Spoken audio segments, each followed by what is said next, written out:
Okay, so Craig Pinkney, it's a pleasure to meet you. Something different for us because obviously we're in inclusion sport, and we obviously work around inclusion and support different schools, colleges, and around the country. We talk about what we do for wheelchair basketball and promoting inclusion across the country and Birmingham and the West Midlands. But we thought we'd do a twist. So it's a pleasure to meet you. Obviously, please introduce yourself. So I'm Craig Pinkney. Sometimes I don't know what hat I'm wearing on most days. So I'm a youth worker. I'm a criminologist. But ultimately, I kind of specialize in working with young people that are involved in serious gangs and youth violence. So I've kind of had about 16 years of experience working in residential care. I've managed a number of youth centres, done detached youth work, outreach work, done work in youth offending, work inside of the prison estate, child secure units, lectured in youth and community studies for about 7 years at local university in Birmingham, and currently doing my PhD around youth violence in Birmingham, specifically around gun and gang crime, and also a advisor and a consultant for a number of organisations such as Norfolk County Council, as well as the Violent Reduction Unit in Nottingham and in Birmingham, Police and Crime Commissioner, and also internationally, I'm a consultant and advisor for the Ministry of Justice in Jamaica. I'm around supporting them and developing strategies to reduce issues around violence. So yeah, I've also got a number of research reports and articles that are out that kind of encompasses some of the stuff that I'll be talking about with you all today. I mean, it's a pleasure to meet you. I saw one of your presentations at Queen Alexandra College, because I work at Queen Alexandra College. Oh, yeah. And it was amazing to hear your take on knife crime and gangs, and your role playing story was absolutely amazing. Talking about the 7 mistakes. Yeah, 7 mistakes. So it's really interesting for us as a group and as a community to understand, because we're all about inclusion, but it's that inclusion and diversity I see go hand in hand, because we're talking about the community as a whole. Obviously, we've got Owen Lamprey from Clifton Primary School and the lead practitioner in health and wellbeing, and we've also got Hannah Reid from School Games Organisers, who works in primary and secondary schools.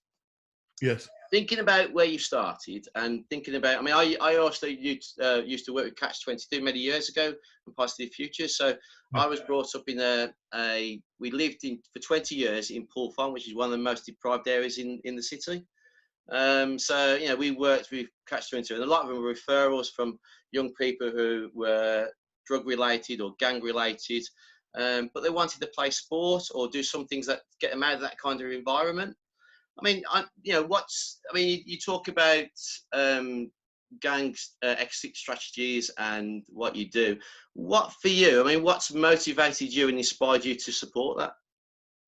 I think my inspiration comes from my grandparents. My family are quite well known in the West Midlands, Birmingham specifically.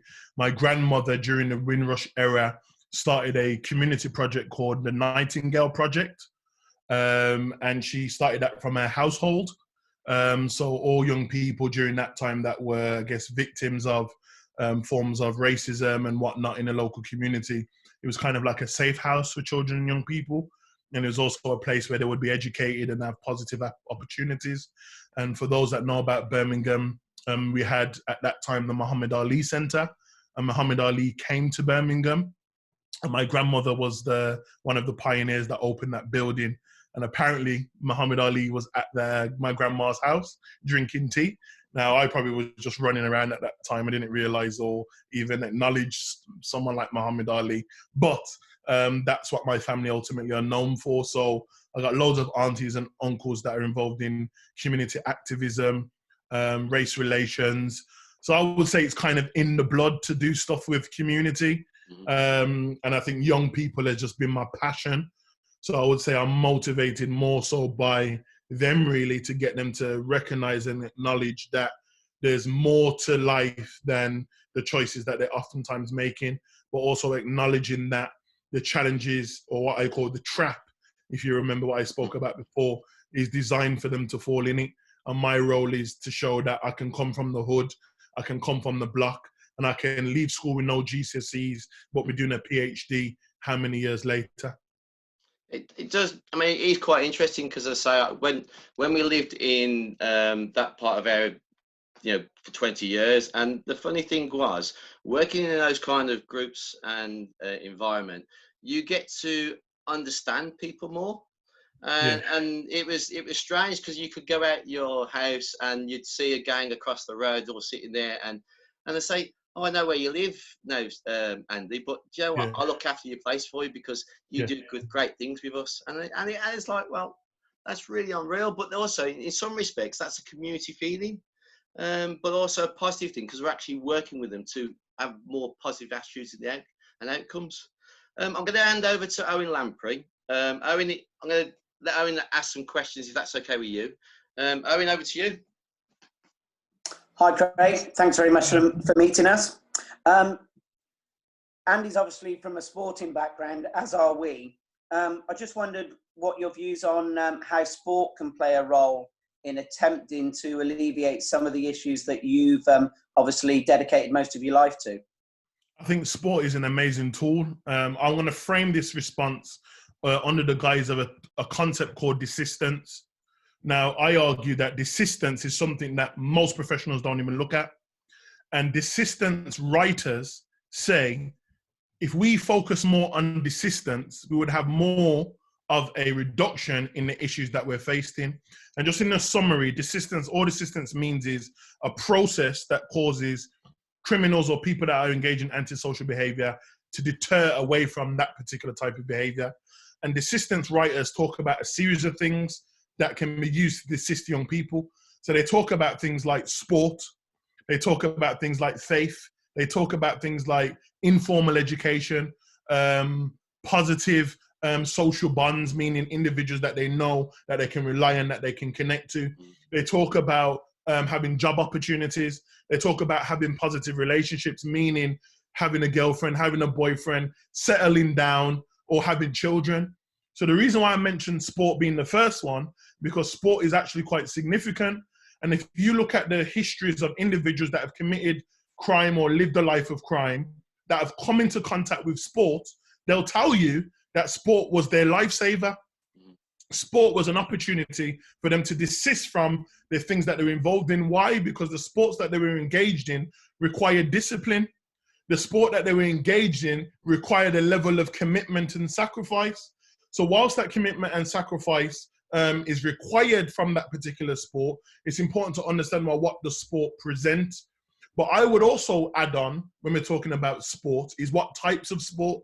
Because when we're talking about young men that are hyper-masculine, for example, things like football may not be the only sport to engage them at that particular time. What about things like boxing? And we can see the stories of Mike Tyson, Anthony Joshua's, and so on and so forth, when we're talking about high extreme contact sports, actually had a benefit. American football, rugby, high impact sports, mixed martial arts. Now, interestingly enough, when I do stuff in schools and I talk to teachers or pastoral leads about things like MMA, boxing, mixed martial arts, or whatever it is, they generally say things like, oh, no, that's a bit too dangerous. But there's actually no research that suggests that if you teach young people boxing, mixed martial arts, or make them do a high impact sport, that they're going to start going out the following day and punching everybody in their local community. Why? Because if you know boxing, you never go into boxing on the first day and start punching people in the ring. You've got to learn the stance. You've got to learn boxing. You've got to do pad work for a long period of time. And then when you're worthy, then you can go and get 2 minutes in the ring. So it's a process. And that process, what sport ultimately do, gives young people confidence, gives them an opportunity to follow rules and boundaries and understand authority. So when we're talking about young people in a school setting or going home and having to listen to authority, whether that's mom, dad, or a guardian or a school teacher, they're able to conform to that. So school plays an amazing role in terms of doing that. But I think it's important for those that work with children and young people that provide sport to understand two things: the context of what young people are in right now, and also the different types of activities can be used. So the first category for me is really important. It's interesting that you asked me that, because I spoke to two sports coaches yesterday, basketball coaches, and they're writing a funding bid. So they said to me, Craig, what is the most one of the most important things that are impacting young people? And I said it's a number of things. But I said one of the key things that's been spoken about right now is the rise of organized criminal groups, street gangs, and county lines. Their response to me was, what is county lines? And I got scared when I hear things like that, because I'm saying you're sports coaches, so that means you don't function in the concept of school in a formal way like a PE teacher. You're actually in the community engaging with young people every day. So if you don't know what county lines is, that's a really big concern of me, because your focus is so much to sport and the passion of sport, which is good, but you have to also understand the context in which young people are coming from, because there may be a reason why they're carrying knives to training. There may be a reason why they're carrying weapons to training. And I think that understanding, is just as important as utilizing sport to engage with children and young people. That's absolutely fascinating, and reaffirms some of the things I think that we believe in this sector as well. It's also interesting because I listened to Clinton Morrison the other day, who basically suggested that it was football and his idea of being a professional footballer that in effect, he didn't use the word saved him, but encouraged him to take that line rather than other lines. Yes. And I've also got children at my school who are working with a guy called Colin Treasure in terms of mixed martial arts at a brilliant gym in Highgate. And that is having a really positive impact on their lives as well, and their behaviour back in there. And the relationship between the school and sports coaches, I think, is really important. I think all three of us also work and possibly live in areas which are socio-economically deprived. Yes. So I've got a question on how closely you think that's linked to gang violence. And then also moving on from that, I as a parent have taken quite a deliberate choice that when we're talking about sport, that my children have taken part in teams and attended venues which are also in socio-economically deprived areas. So I'm talking about he plays basketball in Nechells, playing table tennis and tennis in Perry Bar.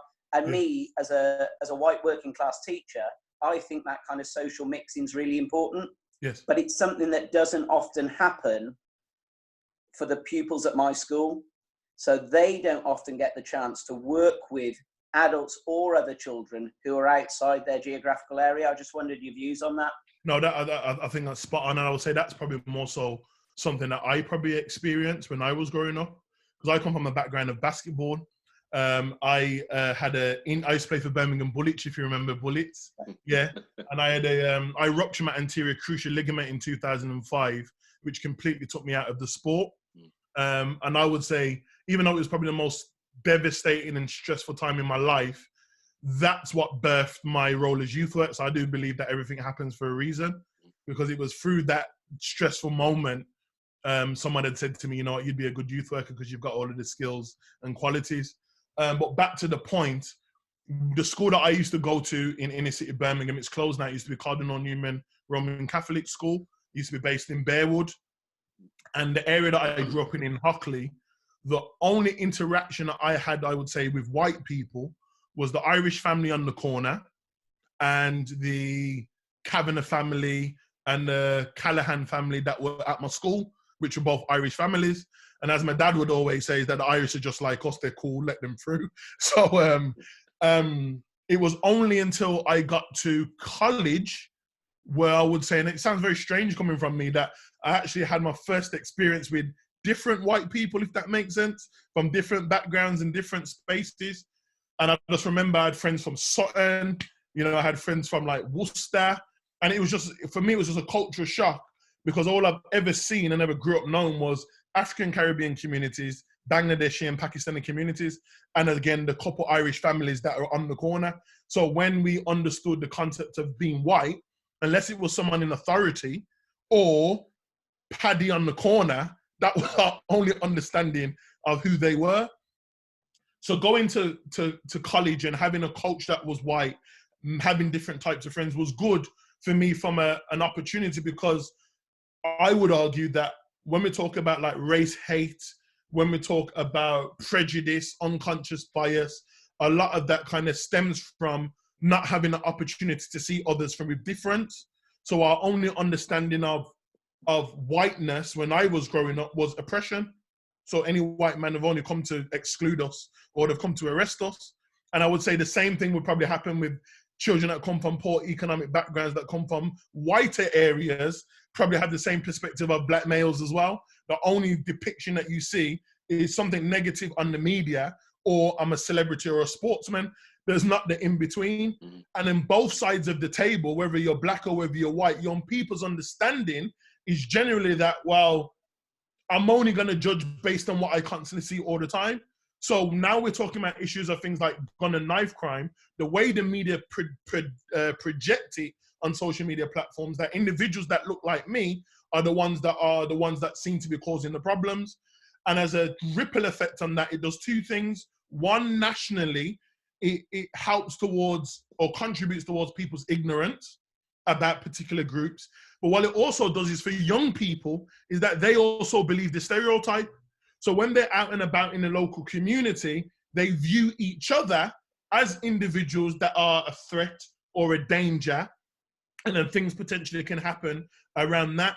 So I think that when we're talking about sport, and going back to the original question that you asked, sport is really good because it has the opportunity to enable young people to meet others with difference, to engage with other people from difference, whether that is from a coach, whether that's a support worker, whether that is parents from another family, just to see difference and enable people to kind of have the opportunity to kind of challenge some of their stereotypes that they may have grew with for many years, if that answers your question.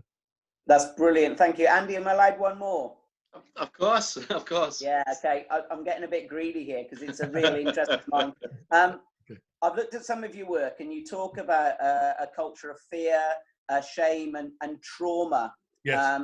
Affecting the way that young males in particular, but young yes. people then have in their minds to then go and act in a particular way. Yes. What can we do in schools to address those fears and ideas of shame? I think it's about being trauma informed. So it's more than just having a passion. It's more than just having a passion to want to engage with children and young people. But I think it's also about training and an investment of your school into individuals like yourself to have an understanding about trauma and the impact of trauma and the ripple effect of trauma and the impact that may have, not just on that particular child or young person, but also peers that are exposed to that particular display of traumatic experiences.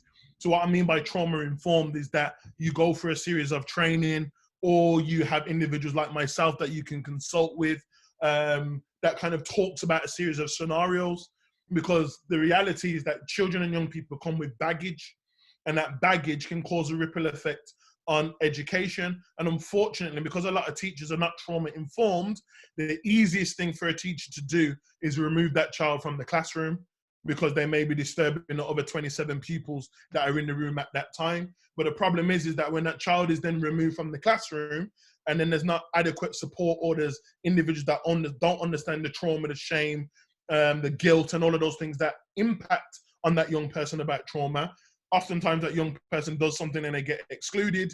They have to go to a pupil referral unit. And what I argue is that that's when the criminal justice pipeline starts. And there's been loads of literature that now talks about this idea about the school to prison pipeline.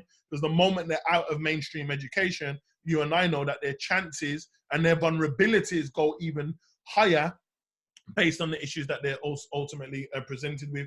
So if somebody's facing trauma in a nutshell, their trauma needs to be engaged. And I'm not saying or suggesting that teachers need to be counselors or therapists, but being trauma informed to understand the basis of certain types of behaviors comes from somewhere. So if a child's seeing domestic violence at home, it may mess up their first 2 hours of school. If they're not having breakfast because they haven't eaten, loads of literature in that, we understand that part. You know, it's going to impact the way that they concentrate in school.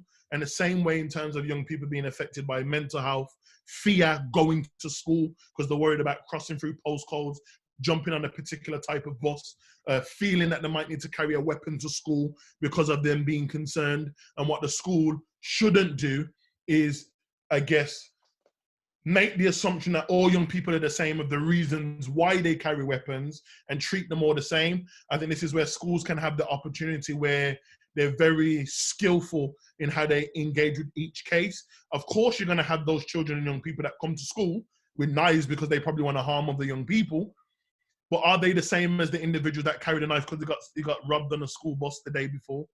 I don't think that they are. So I think it's unfair sometimes that we make those decisions because we're using the policy around safeguarding to make that choice. And I think when you look at some of the Ofsted reports that's come out over the last 12 months, they talk about this idea about excluding a child from school that has to be the last resort. And I think what a lot of people have done in the past is they've hid behind policies around safeguarding of other children and young people in the school and said, if you've got a knife or you've done something like that, we're just going to exclude you. And it's the easiest option to do. And I don't think for all young people that is the case. And I'll just say in conclusion, I was working with a young man, academically talented, but his friend got robbed on the bus the day before. And you also got to bear in mind the culture as well of young people, which goes back to your second question, because understanding the culture of what's out there in the local community, what Facebook, what YouTube, what Instagram is telling young people, if you get attacked, you should carry a weapon to protect yourself. So young people are adopting these cultures, and he's put a knife in his bag because if his friend got robbed and he's told himself that that's not going to happen to him. He hasn't told mom, he hasn't told dad, a fear that they were going to overreact. He's gone to school and told a friend that he's got a knife. That friend's then told someone else. That other person's told someone else. Somebody's told a teacher, and a teacher searched his bag and found a knife, and then he got suspended from school. And in that particular scenario, when you actually look at the context, very different to a young person going with the intention to harm other young people. Thank you very much. It's been an absolute pleasure to speak to you. Thank you for all your time and taking on your point about consultation. I'll be consulting you very soon, hopefully, if that's all right. Thank you. Thanks, Owen. Thanks, Craig. Hannah, have you got any questions for Craig? Yeah, I've got 3 as well, Andy. Okay. Hannah wrote that extra one after. Yeah, I did have 2, now I've got 3. Craig, thanks for meeting us. Lovely to meet you. Obviously, with the current circumstances, we've become more heavily reliant on the use of social media, and I know you've done some work around that. So how, pre-COVID-19, how instrumental is that to obviously young people and gang violence? But are you expecting to see potentially more of an issue now that we've become more heavily reliant on social media?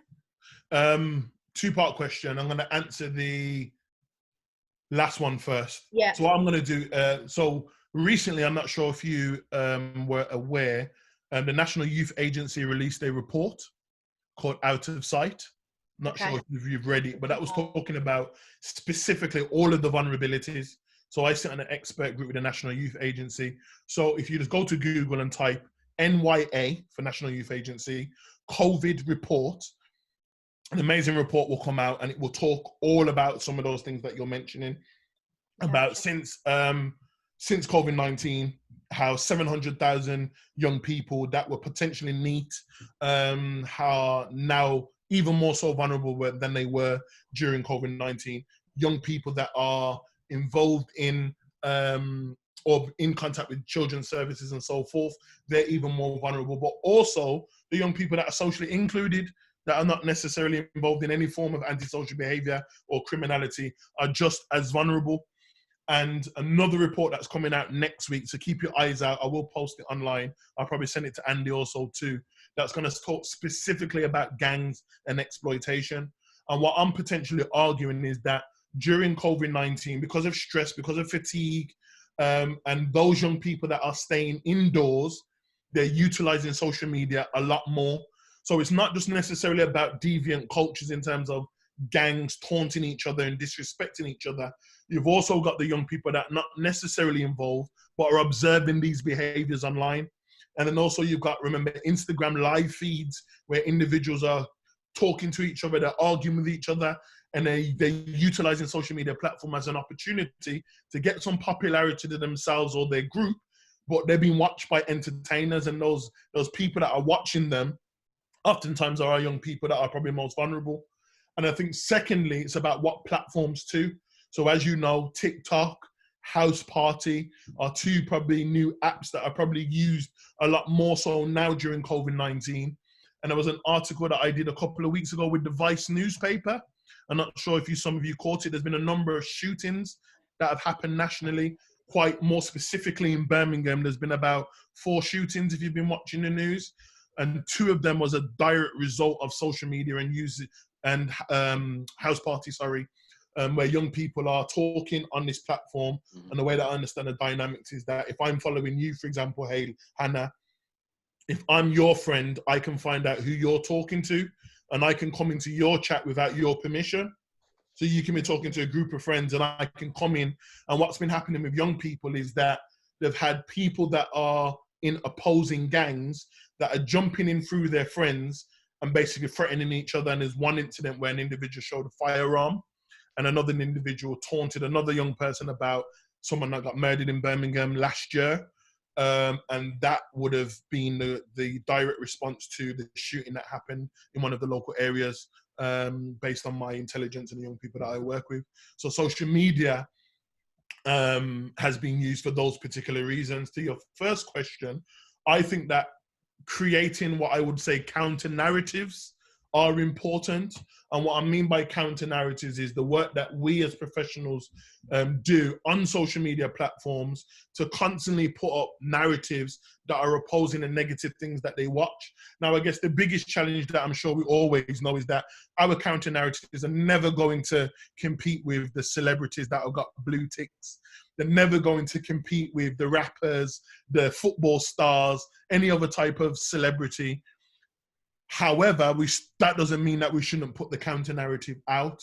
And I think that whilst we kind of utilize, the same platforms like this, stuff like this should be uploaded onto YouTube. It's classified as a counter narrative. Why? Because I'm sure that there's going to be a number of teachers watching this. There's going to be a number of parents possibly watching this that can think, you know what, Andy, this was a smart idea, putting this onto YouTube. Now, you may get only 255 views, but in my estimation, that's 255 people that have watched something positive, as opposed to constantly just seeing negative things being projected on the social media platforms. So what I'm saying is young people then have an option. Adults have an option. Everybody has an option to choose what they want to watch versus what they don't watch. And unfortunately, because there's only negative things that are online and are on TV, young people are only going to watch the things that's ultimately out there. So I think that this is where we have the role to play. So we can do it as Zoom things like this and project them. We can have, I don't know, Andy could do a show every week with the teachers and have a topic and talk about that topic. Owen can do something about the role of sport and young people in the community. And I'm going to say it again, we may only get 100 views. We may get only 200 views. And maybe some days we get 1,000 views. But guess what? That's 1,000 people that has taken the opportunity to watch that. And those individuals that are watching these particular things can send that on to other parents and to other people that are asking the exact same questions as you. Because I can guarantee, Hannah and Owen, the questions that you guys are asked, there's somebody in Norfolk asking the same question. There's somebody in Hertfordshire asking the exact same question. And I just think that the counter narratives we should be more creative in how we utilize that, and just nationally not having this kind of blasé thought that because we can't engage with young people physically, we can't use the power of social media to engage with them. I think, you raise a really good point, actually. Especially now, you see a lot of the news is all very negative. And, we're struggling to see the positive things. I think, and the media's to blame for this because they want to sell a story. But obviously that doesn't do our young people any good to constantly see bad things happening, negative things reported. So yeah, really useful insight there. My second question is, how instrumental has your own experiences in obviously younger life sort of then helped young people that you've been working with? Like, have they understood you a little bit more, your message? It depends on what type of young person I'm working with. And I would say that that's dependent on what that young person's ultimately been involved in. county lines didn't exist in the way that it does now when I was younger. And I'm not one of those workers that say, "Oh, back in my day, this is how things were." I don't do that with young people. I think that's the worst thing to do with young people in 2020 and beyond. But what I try to do is, based on my experiences and the intimate conversations that I've had with young people that have made bad choices, young people that have ended up going to prison for life, individuals that have lost their lives, that have had those intimate relationships with, is utilize those stories and those narratives to meet young people where they're at. So, for example, currently I'm doing some work with Norfolk County Council, specifically around COVID-19, around engaging with their high-risk cases. So when their high-risk cases generally come through, I go out on the street and meet them, because they're not staying in their house, so there needs to be an intervention to engage with them on the street. So when I meet these particular young men, I'll have a guy that, he has an ambition to want to be the leading gangster in Great Yarmouth. But based on my experiences, I've never necessarily been a gangster, but I've known quite a few based on the work that I've ultimately done. So there's two things that I would generally do. I always start off working with young people and saying that the whole role, or my role with them, is to give them foresight, to show them that the journey that they're going down is going to end up in two particular types of ways. And they may not see it right now, but hopefully through the discussions that me and you have will enable you to probably see what particular choices you make can end you up in these particular types of spaces. And then the second thing that I'll also do is that, because I mentor a lot of young men that have just come out of prison, I'll use the virtual conversation. So I will involve them into a conversation. So, for example, a young man that's just come out of prison, but he's been out 8 months now, that well-known in Birmingham for the wrong reasons at one particular point. So I will use him because he's got the direct live experience. And I would use him through like WhatsApp call to have a conversation with that young person whilst I'm there, to talk about what prison's like, and it's one of those kind of risky interventions, but good if you're able to manage it properly and supervise it properly. So, for example, the same young man that thinks he's a gangster, when I put him on the mobile phone to my young man, first question he said to him was, "Why are you acting like that on the phone?" So no disrespect, man, but in Birmingham, you wouldn't last. And you've seen him go from 10 to 2.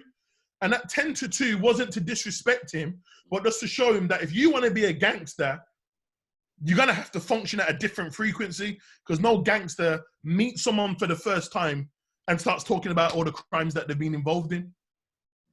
So it's getting that young person to also realize and recognize that the showing off and the bravado that oftentimes they project, it's not going to work in different types of environments. And that's what I mean by foresight, because the way in which you're behaving right now is going to put you in a situation within the next couple of weeks, in the next couple of months. So you're not going to last. And I can't tell you what life choice to make. If you want to be a gangster, I can't stop you. But what I can do is let you know what's going to happen.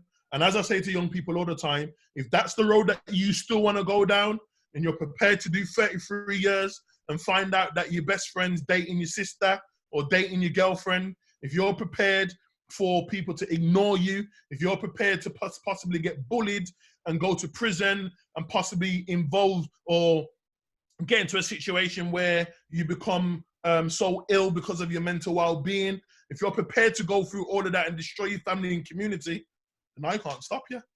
But what I can give you is foresight. And I think that is the kind of approach of youth work practice, is building that trust, building that relationship, getting young people to see themselves in a different life and giving them that counter narrative. And then it's whether they're willing to be on that counter narrative. And then lastly, also acknowledging that the door needs to remain open. And what I mean by the door remaining open is that because the intervention is not working right this minute, I don't shut the door and say, well, it's not working, I don't want to work with you. It's letting you know that the door's always open, because at any moment, you may change. Young people have epiphany moments. We've had epiphany moments where you just change. I remember, being 17, 18, I think I might have been, and I was with my cousin, and he got into some argument with a guy, and the guy brandished a firearm. Nothing to do with me, but the guy wanted to shoot me. And that was my reality. Like you said, this is not my world. I'm trying to be a youth worker out here. So I realized that that wasn't for me. So at that moment, if I didn't have a youth worker that I may have probably disrespected or said something rude to 2 years ago, if that youth worker didn't leave their door open for me, I don't know where I would have been. But that's why I always say that depending on my experiences may have similarities, but also may be very different in today's context, because now we have social media. Now we have different ways of communicating and engaging. And that's one thing I always try to do, is not limit myself in my engagement based on my understanding. And any youth worker, I wouldn't say youth worker, I would say more workers that only have lived experiences do that, where they come with their story and they only have their story. And I would argue that that story doesn't bring young people from A to B. What it does do is enable you to engage and function at a certain frequency, but it doesn't enable you to be A and B. And that's why I'm a big advocate of people with lived experiences getting youth work trained and knowing the skills of informal education, democratic and inclusive practice, conversation, the power of conversation, negotiation skills, conflict resolution, and all of those things that are really important to get that young person from A to B. That's really insightful, that is. And so leading on to my final question, is there a particular story of you helping a young person that, you know, you're particularly proud of, you know, sort of he or she's gone from this and now they're up here and they're really achieving, you know, great things? Have you got any like standout stories, standout moments? Oh, good one. I've got loads of the kind of similar stories. So I'll tell you one that's personal to me and I love it. Before, I'm not too sure if you know of Tanaya Sam.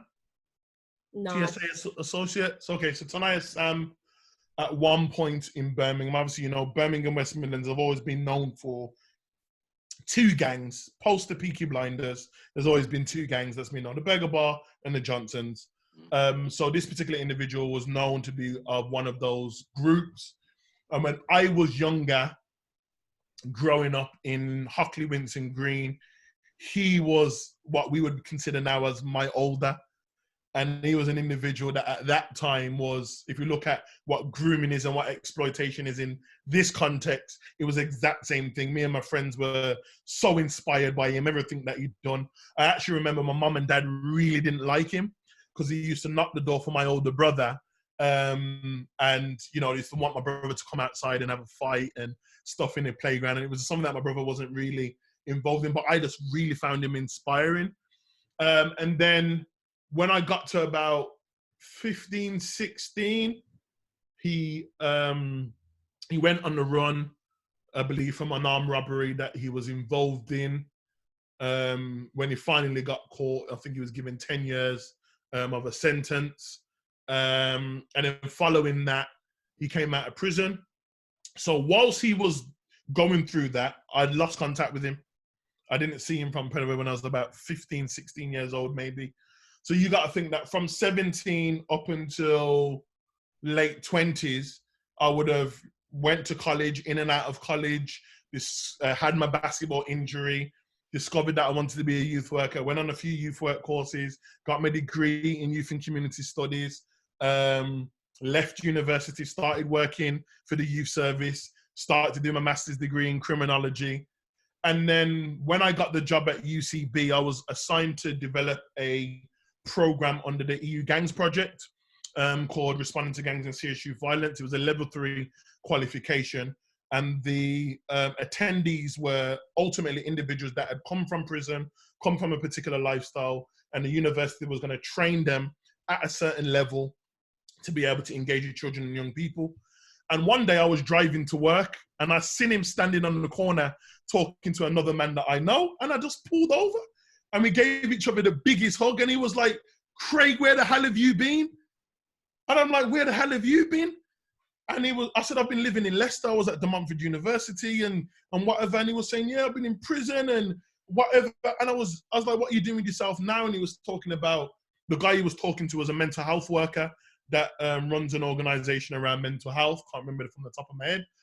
So he was saying, "What are you doing?" And I'm saying, "You know what? It's crazy that I've just seen you, because we're just now taking applicants for a course around responding to gangs and youth violence." And he was like, "Yeah, I've been doing mentoring and stuff in prison. a lot of the new prisoners that have been coming in, I've been helping out with this organization called Use a Voice. And I was like, jump onto the course, it's free.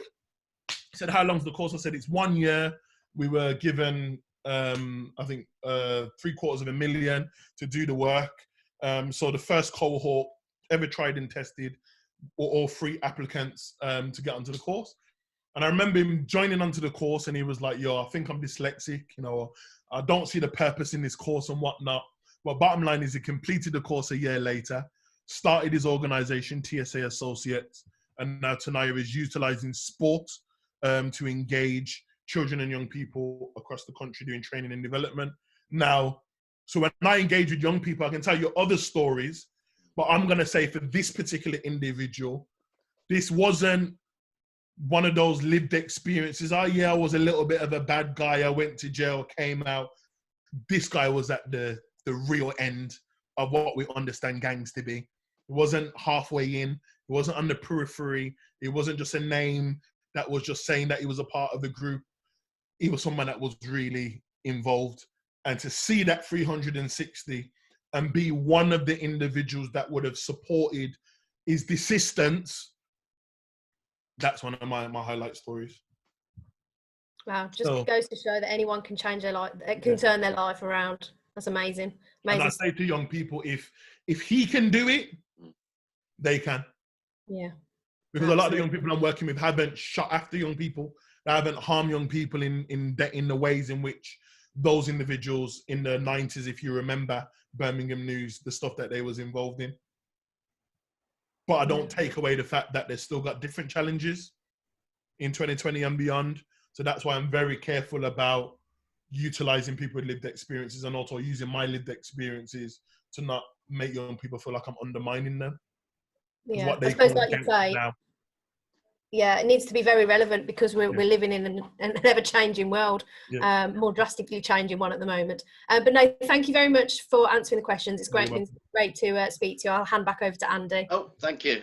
Craig, as I say, thank you for being part of our Motivation Inspiration project. I've got one or two questions left before we finish. Yeah, sure. Thinking about motivation and inspiration at the moment, and obviously, you know, we're talking about people who have been in lockdown for such a long time. Restrictions are starting to be lifted.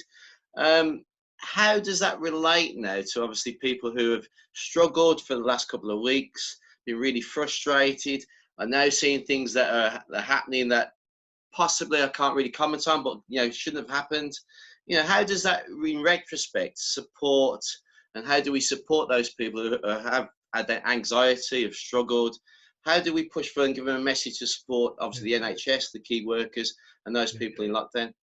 I predict that there's going to be a ripple effect of the impact of COVID-19 on one's mental health and people's mental health in general. We're talking about fatigue, stress, boredom that's been building over the last 9.5 weeks. And I expect to see a rise in more mental health issues, more young people in risky behavior, more issues around exploitation, more issues around domestic violence. So what needs to happen as a response?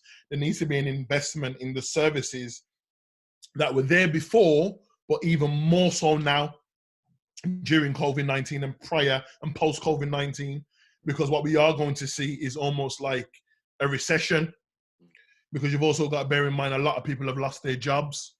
A lot of people were unable to bereave properly because they couldn't even go to their grandparents, aunties, uncles' funerals. We're talking about young people that would have been involved in some sort of risky behavior that may have put them into contact with the police, that may have caused a series of issues.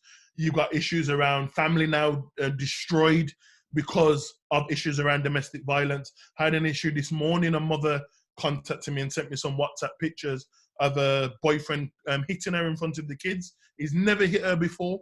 So there's all of those issues now where this is no justification, but because of fatigue from different households, people are almost feeling like they're on top of each other.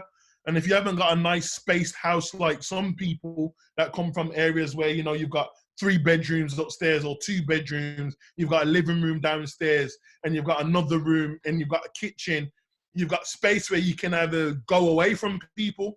But imagine you're in a household where it's just one room and 2 rooms upstairs, and there's only a TV downstairs, and all of these things are impacting people's mental health. That's causing them to either be more risky or causing them to do things in terms of the household, like self-harming, suicide is now on the rise. Issues around young people utilizing new highs. Lean is another thing, so they're not just smoking weed anymore. You know, they're taking cough syrups, codeine mixed with Sprite and putting in a Jolly Rancher sweet, shaking that all up in a Sprite bottle, and they're drinking that, but not understanding the impact of constantly drinking medicines that you're supposed to take for a cough. Is some of them things that they're taking have opioids in them, so seizures, fits, young people having heart attacks, brain aneurysms, and all of these different types of things are now starting to happen. So as a response, again, we need to understand the context of what's happening to young people, what's been happening to young people in COVID-19. That gets us to think, when our children start going back to school and engaging in the community, as Owen mentioned in terms of trauma earlier, if we're not going to start getting trauma informed right now, we're just going to be chasing the fire, and we're going to just be like firefighters. Wow. Thank you. I mean, it is a massive insight. I mean, you're talking about, I mean, I started this 8-9 weeks ago, and that's down to because I really frustrated and thinking about my participants and the people that I work with. They're isolated on a regular basis anyway because of their conditions or the disability or the issues. And working in Queen Alexandra College, we have over 300 complex disabilities, which having that train to support that is really hard. And obviously, when you talk about COVID-19, you talk about the fear factor. So going back into that environment, back into the working environment where you can't make that kind of contact is really difficult, as you say. Yeah. So again, what would you say to support? I mean, the NHS themselves are doing a fantastic work, the key workers. What would you say? How would you motivate that or give that motivational message? We can give them. We need to advocate to give them a pay rise to start with. I think the clapping incentive I think is good, but I think this is just I'm not a political person, but I just like to think that people risking their lives for us. I think there needs to be some economic benefit that comes with that as well. And I think there's, going back to kind of Hannah's point as well about social media, I think there's loads of things we can do on social media to let them know that they're appreciated. I seen something I don't know if you've seen it. I seen Uber done an advert the other day. I thought it was really good. So it was like loads of people just saying thank you, Mohammed, thanks, Abdul, thanks, Simon, thanks, whoever. Just thank you to the Uber drivers that have been supporting the NHS. And I thought something so simple that was 12 seconds. We could do stuff like that as teachers. All you need is someone that knows how to edit. And we could put things like that out there. And I just think that, at times when, if we can't give an economic value to the work that they're doing right now, I think there's other things that we can do, and, raising people's confidence and giving people hope and raising their self-esteem when people are feeling low. Because, I know a lot of friends and family that work for the NHS and they're worried, having to work on COVID wards when normally they wouldn't work on COVID wards, and they've got children and then they're worried about what should they be doing. And even with the protective clothing that they've got on, they're still concerned. They're talking about people dying on the ward, or they're hearing about one of their colleagues or a doctor dying from COVID-19. We're not just talking about trauma of the society, but we're talking about trauma of those professionals too. So I would also argue and advocate that those individuals need trauma therapy. Those individuals need to be counseled as well, because, we're watching death at a rapid rate. And you just look through history where these things have happened. Anything post has always had some sort of ripple effect. So I would like to hope that what we can do for individuals that work in the NHS is give them hope and incentive that we are behind them. We are engaging with them from afar. And I think we can do that in a range of different ways of saying thank you, because all we can do at the minute. Craig, thank you very much. One last question before you go. Yes. I know you're a busy man. And finally then, thinking about a quote that supports motivation and inspiration, and what's going on around lockdown, what would your quote be and why?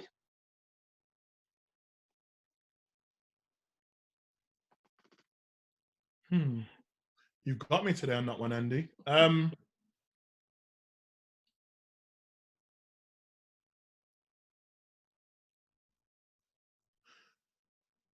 I would use the quote from Frederick Douglass, a very short and simple one. Without struggle, there is no progress. And the reason why I'm saying that is because to understand the context of children and young people and families and individuals that have been impacted by COVID-19, it enables us to know what and how to respond. And ultimately, if we don't respond, we can't be upset and disheartened with what's about to happen next if we don't utilize the time right now to understand, to learn, to educate each other about after and post COVID-19, about the reality of children and young people in today's society. Craig, thank you so much. It's a pleasure to meet you and chat with you. We could have chatted for longer, I'm sure, but obviously I know you're very busy. It's, thank you so much for doing our project, and hopefully this will be shared across social media. What I'll do is I'll share the recording with you first, and if I've got your consent, I will share it. I'll give you my consent right now. No worries. And there's one thing I want to do though, because Owen, the way he's standing, is almost like he's doing the Black Panther sign there. So I'm going to say, I think we all should leave on a Wakanda forever type of sign. Come on, Hannah, get your arms up. Go on, Owen. Come on, Andy. There you go. Take care, Craig. Thank you very much. See you later. Bye-bye. Bye.